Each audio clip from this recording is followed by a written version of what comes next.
Di mana sih nasionalismenya ini orang? Itu komentar saya ketika ada pejabat yang mengatakan bahwa nelayan Cina yang masuk ke wilayah zona ekonomi eksklusif Indonesia itu harus dibahas dengan santai. Santai matamu, bener deh. Sengaja saya memulai video ini dengan sebuah fakta tentang Natuna. Peristiwa Cina di Natuna yang ternyata diselesaikan oleh pejabat yang berpikir dengan cara pragmatis itu tidak tepat. Bagi banyak pengamat pertahanan Indonesia, hal ini membuktikan satu hal, bahwa Indonesia sudah termakan propaganda Cina, menjadi penakut, menjadi ayam sayur.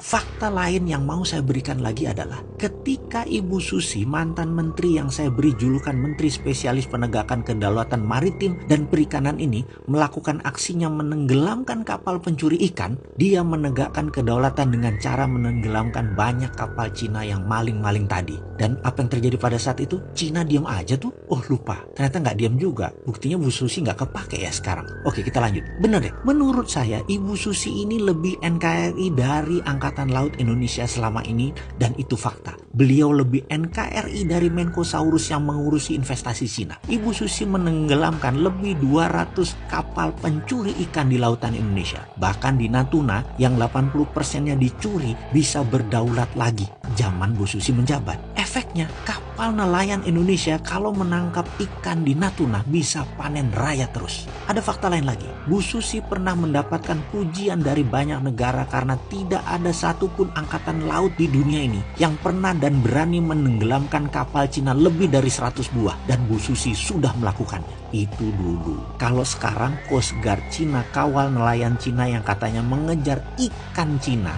dari zona ekonomi Cina menuju wilayah zona ekonomi Indonesia. Jadi bukan mencuri ikan, dia ngejar ikannya yang ngabur. Oke, kita tanya terbalik deh. Kalau ikannya kita kejar sampai zona ekonomi Cina, masalahkah? Apa nggak nelayan kita dibom sama pasukan angkatan laut Cina? Lah kok dikasih masuk di sisi baliknya wilayah Indonesia oleh Cina? Emang kita takut? Takut apa, Pak? Oh iya, katanya dalam sidang kabinet waktu dulu itu, perilaku Bu Susi mendapatkan banyak kritikan dari negara Cina, kata seorang pejabat yang sering membela kepentingan Cina Tiongkok di Indonesia. Lalu dia menyarankan dari saat itu hingga saat ini untuk Laut Cina Selatan untuk dibiarkan, berikan saja Cina untuk memakainya. Seperti Tiongkok lakukan selama ratusan tahun sebagai traditional fishing groundnya Cina. Dilanjutkan katanya, dengan demikian Cina akan terus membantu Indonesia dari sisi lain, yaitu sisi keuangan dan modal investasi. Indonesia minta timbal balik dengan melakukan tawaran bahwa traditional fishing ground kita kasih ke Cina dan Indonesia dapat modal. Kita nggak dapat dukungan Cina kalau Indonesia ganggu Laut Cina Selatan ala Ibu Susi saat ini. Dalam hati saya selalu heran dengan komentar beliau yang terhormat ini. Sering saya komentar dalam hati, ini menteri apaan ya? Ini orang nggak NKRI banget. Tempe bener sih ini orang. Masa kedaulatan NKRI ditukar dengan materi secuil? Apa yang terjadi dengan pulau-pulau kosong di sekitar Natuna kalau didiamkan tidak disusikan?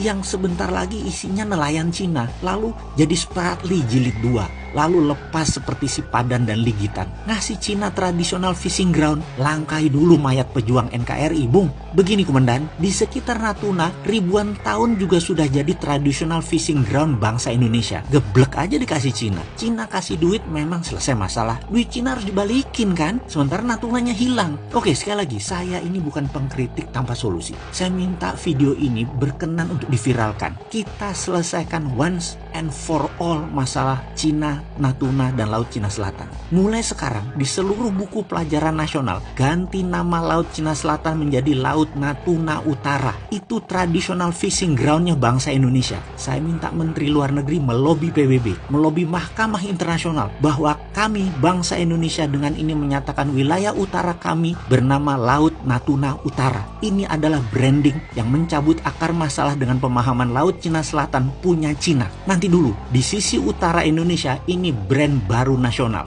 Sahabat, bantu NKRI untuk membranding kedaulatan sisi utara ini. Kontribusi kita kecil, tapi kalau diviralkan ke jutaan orang, maka ini menjadi collective belief bangsa Indonesia. Ini paradigma Indonesia baru, Laut Natuna Utara.